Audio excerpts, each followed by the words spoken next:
ಅದು ರಾಹುಲ್ ಗಾಂಧಿ ಅವರಿಗೆ ಗೊತ್ತಿಲ್ಲ. ಸುರ್ಜೇವಾಲರ ಮುಖಾಂತರ ಬಂದಂಥ ಅಭ್ಯರ್ಥಿ ಅದು ಹೆಂಗೆ ಬಂತು ಏನು ಬಂತು ನಮಗೂ ಗೊತ್ತಿಲ್ಲ. ಇದೆಲ್ಲ ಪ್ರಕ್ರಿಯೆ ಮುಗಿದಿಂದಾಗ ನಿಮಗೆ ಎಲ್ಲಿಂದ ತಪ್ಪಿತು ಹೆಂಗೆ ತಪ್ಪಿತು ಅನ್ನೋದು ಕೊನೆಗೆ ಹೇಳ್ತಾರೆ. ಕೊನೆ ಗಳಿಗೆ ಒಳಗೆ ಸಿದ್ದರಾಮಯ್ಯನವ್ರ ಗಮನಕ್ಕೂ ಇಲ್ಲ, ಮಾನ್ಯ ನಮ್ಮ ಮುಖ್ಯಮಂತ್ರಿಗಳಂತ DK ಶಿವಕುಮಾರ್ ಅವರ ಗಮನಕ್ಕೂ ಇಲ್ಲ. ಹೀಗಾಗಿ ಅದು ಮೇಲೆ ಹೈಕಮಾಂಡ್ನಿಂದ ಬಂದಿರತಕ್ಕಂಥದ್ದು. ಅದಕ್ಕೆ ಸಿದ್ದರಾಮಯ್ಯನವರು ಅದನ್ನು ಊತು ತಗೋಬಾರ ಅಂತೇಳಿ ಅವರಿಗೆ ನಿರ್ದೇಶನ ಕೊಟ್ಟರು. ಆ ಥರ ಅವ್ರು ಇನ್ನೂ ಊತು ಕೂಡ ತಗೊಂಡಲ್ಲ ಹೆಣ್ಮಗಳು. ಅದಕ್ಕೆ ಅದು ಮುಂದೆ ಏನಾದರೂ ಒಂದು ಒಳ್ಳೆಯ ನಿರ್ಣಯ ತಗೊಂತಾರ ಅಂತಕ್ಕಂಥ ವಿಶ್ವಾಸ ಐತಿ, ಆಶಾಭಾವನೆ ಐತಿ. ಇನ್ನೂ ಕೂಡ ವಿಶ್ವಾಸ ಇದೆ ಸರ್. ಐತೆ ಸಿಗ್ತೈತೆ ಬಿಡ್ತೈತೆ. ಒಟ್ಟು ಒಬ್ಬರು ಹೆಣ್ಮಕ್ಳು ಅಂಕರ್ ಮಾಡಲೇಬೇಕ್ರೆ, ಮಾಡ್ತಾರೆ.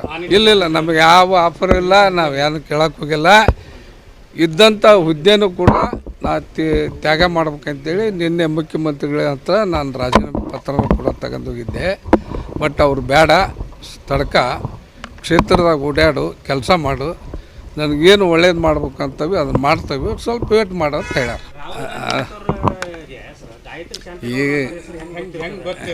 ಅದು ರಾಹುಲ್ ಗಾಂಧಿ ಅವರಿಗೆ ಗೊತ್ತಿಲ್ಲ. ಸುರ್ಜೇವಾಲರ ಮುಖಾಂತರ ಬಂದಂಥ ಅಭ್ಯರ್ಥಿ ಅದು ಹೆಂಗೆ ಬಂತು ಏನು ಬಂತು ನಮಗೂ ಗೊತ್ತಿಲ್ಲ. ಇದೆಲ್ಲ ಪ್ರಕ್ರಿಯೆ ಮುಗಿದಿಂದಾಗ ನಿಮಗೆ ಎಲ್ಲಿಂದ ತಪ್ಪಿತು ಹೆಂಗೆ ತಪ್ಪಿತು ಅನ್ನೋದು ಕೊನೆಗೆ ಹೇಳ್ತಾರೆ. ಕೊನೆ ಗಳಿಗೆ ಒಳಗೆ ಸಿದ್ದರಾಮಯ್ಯನವ್ರ ಗಮನಕ್ಕೂ ಇಲ್ಲ, ಮಾನ್ಯ ನಮ್ಮ ಮುಖ್ಯಮಂತ್ರಿಗಳಂತ DK ಶಿವಕುಮಾರ್ ಅವರ ಗಮನಕ್ಕೂ ಇಲ್ಲ. ಹೀಗಾಗಿ ಅದು ಮೇಲೆ ಹೈಕಮಾಂಡ್ನಿಂದ ಬಂದಿರತಕ್ಕಂಥದ್ದು. ಅದಕ್ಕೆ ಸಿದ್ದರಾಮಯ್ಯನವರು ಅದನ್ನು ಊತು ತಗೋಬಾರ ಅಂತೇಳಿ ಅವರಿಗೆ ನಿರ್ದೇಶನ.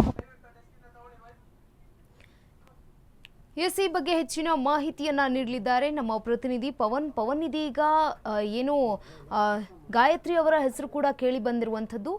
ಏನಾದರೂ ಸುರ್ಜೇವಾಲಾ ಅವರ ಕೃಪೆ ಇದೆಯಾ? ಇವರ ಒಂದು ಮಾತನ್ನ ಗಮನಿಸ್ತಾ ಹೋಗೋದಾದ್ರೆ, ಬಸವರಾಜ ಶಿವಣ್ಣನವರ ಮಾತನ್ನ ಗಮನಿಸ್ತಾ ಹೋಗೋದಾದ್ರೆ ಎಸ್ ಗಂಗಾ, ಏನಿವತ್ತು ಅಂದರೆ ಕ್ಯಾಬಿನೆಟ್ ಎಕ್ಸ್ಪೆಲ್ ಆಗಿದೆ. DK ಶಿವಕುಮಾರ್ ಸಚಿವ ಸಂಪುಟಕ್ಕೆ 19 ಜನ ಹೊಸದಾಗಿ ಸೇರ್ಪಡೆ ಆಗಿದ್ದಾರೆ. ಆದರೆ ಈಗ ವಿಷಯ ಚರ್ಚೆ ಆಗಿರೋದು ಗಾಯತ್ರಿ ಶಾಂತೇಗೌಡ ಅವರ ಹೆಸ್ರು ಹೆಂಗೆ ಬಂತು. ಸಿದ್ದರಾಮಯ್ಯನವ್ರು ನಾನು ಹೇಳಿಲ್ಲ ಅಂತಾರೆ, ಸಿದ್ದರಾಮಯ್ಯನವ್ರು ತಗ್ಸಿದ್ದಾರೆ, ಯಾರು ಶಿವಣ್ಣವ್ರು ಅವ್ರ ಎದುರಿಗೇನೆ. ಈಗಿದ ಮೇಲೆ ಯಾಕೆ ಸಿದ್ಯಾರು DK ಶಿವಕುಮಾರ್ ನಾನು ಹಾಕ್ಸಿಲ್ಲ ಅಂತ ಹೇಳ್ತಾ ಇದ್ದಾರಂತೆ.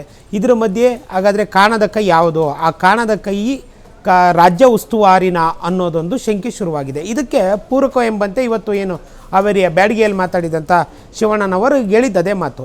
ಅಂದರೆ DK ಶಿವಕುಮಾರ್ಗೂ ಗೊತ್ತಿಲ್ಲ, ಸಿದ್ದರಾಮಯ್ಯನವ್ರಿಗೂ ಗೊತ್ತಿಲ್ಲ, ಅಧ್ಯಕ್ಷರು BK ಹರಿಪ್ರಸಾದ್ಗೂ ಗೊತ್ತಿಲ್ಲ. ಹಾಗಾದರೆ ಯಾರು ಹಾಕ್ಸಿದ್ರು, ಯಾರು ಮಾಡಿದ್ರು? ಇದನ್ನು ಮಾಡಿದವ್ರು ಯಾರು?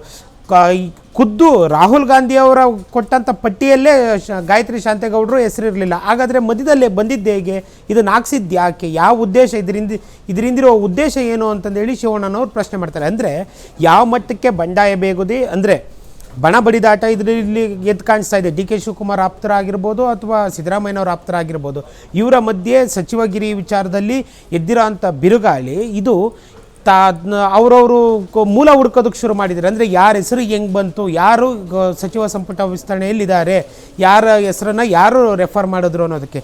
ಈಗ ಖುದ್ದು ಸಿದ್ದರಾಮಯ್ಯನವರ ಆಪ್ತರಾಗಿದ್ದಂಥ HC ಮಾದೇವಪ್ಪ ಅವರು ಸಹ ನಿನ್ನೆ ದಿನ ಡೆಲ್ಲಿಗೆ ಹೋಗಿದ್ದಾರೆ. ಯಾಕಾಗಿ ಅಂದರೆ ನನ್ನ ಹೆಸರನ್ನು ಸಿದ್ದರಾಮಯ್ಯನವ್ರು ಹೇಳಿದ್ರೋ ಇಲ್ವೋ, ಅಥವಾ ಯಾರು ಹೇಳಿದ್ರು, ಯಾರು ತಗ್ಸಿದ್ರು ಅನ್ನೋದು ತಿಳ್ಕೊಳ್ಳೋದಕ್ಕೆ. ಅಂದರೆ ತಮ್ಮ ನಾಯಕರನ್ನು ನಂಬದೇ ಇರೋಂಥ ಸ್ಥಿತಿಗೆ ಈಗಿನ ಶಾಸಕರು ಬಂದಿದ್ದಾರೆ. ಹೀಗಾಗಿ ಅವರವರ ಮೂಲಗಳನ್ನು ಹುಡ್ಕೋಕ್ಕೆ ಶುರು ಮಾಡಿದ್ದಾರೆ. ನನ್ನ ಹೆಸರು ಸಿದ್ದರಾಮಯ್ಯನವರು, ನನ್ನ ಹೆಸರು ಮತ್ತು ರಾಘವೇಂದ್ರ ಹಿಟ್ನಾಳ್ ಅವರ ಹೆಸರು ಹೇಳಿದರು. ಆದರೆ ಇದನ್ನು ನಮ್ಮಿಬ್ಬರ ಹೆಸರು ಹೊರತಾಗಿಯೂ ಸಹ, ಅಂದರೆ ಸಿದ್ದರಾಮಯ್ಯನವ್ರು ಹೇಳಿದ್ದೇನೆಂದರೆ ಉತ್ತರ ಕರ್ನಾಟಕದ ಕಡೆಗೆ ಒಬ್ಬರು ಕುರುಬ ನಾಯಕನಿಗೆ ಒಂದು ಅವಕಾಶ ಕೊಡಿ ಈ ಬಾರಿ ಅಂತಂದೇಳಿ ಹೇಳಿದ್ರಂತೆ. ಆದರೆ ನನ್ನ ಹೆಸರು ಇಲ್ಲ, ರಾಘವೇಂದ್ರ ಹಿಟ್ನಾಳ್ ಹೆಸರು ಇಲ್ಲ, ಗಾಯತ್ರಿ ಶಾಂತೇಗೌಡ ಹೆಸರು ಬಂದಿದ್ದೆ ಹಾಗಾಗಿ ಅದರ ಮೂಲ ಯಾರು ಅಂತ ಹುಡ್ಕೋವಂಥ ಪ್ರಯತ್ನಗಳನ್ನು ಎಲ್ಲ ಶಾಸಕರು ತಮ್ಮದೇ ಆದ ಆಪ್ತ ವಲಯಗಳ ಮುಖಾಂತರ ಮಾಡ್ತಾ ಇದ್ದಾರೆ. ಮತ್ತು ಇನ್ನೂ ಕೆಲವರು ಡೆಲ್ಲಿಗೆ ಹೋಗಿ ಸಹ ನಮ್ಮ ಹೆಸರು ಯಾರು ಪ್ರಸ್ತಾಪ ಮಾಡಿದ್ದಾರೆ, ಯಾರು ಅದಕ್ಕೆ ವಿರೋಧಿಸಿದ್ದಾರೆ ಅನ್ನೋದನ್ನು ಹೇಳ್ತಾ ಇದ್ದಾರೆ. ಇದು ಒಂದು ಅರ್ಥಕ್ಕೆ ಶಿವಣ್ಣನವರು ಹೇಳಿರೋದೇನು ಅಂದರೆ, ನನಗೆ ತಡೆ ಹಾಕಿದವ್ರು ಬೇರೆ ಯಾರು ಅಲ್ಲ, ನಮ್ಮ ಉಸ್ತುವಾರಿ ಅಂದರೆ ನಮ್ಮ ರಾಜ್ಯ ಉಸ್ತುವಾರಿಯವರೇ ನನಗೆ ತಡೆ ಹಾಕಿದ್ದಾರೆ ಅನ್ನೋ ಒಂದು ಮಾರ್ಮಿಕ ನುಡಿಯನ್ನು ಇವತ್ತು ಬೆಳಿಗ್ಗೆ ಹೇಳಿದ್ದಾರೆ. ಗಂಗಾ, ಧನ್ಯವಾದ ಪವನ್ ತಮ್ಮೆಲ್ಲ ಮಾಹಿತಿಗಾಗಿ.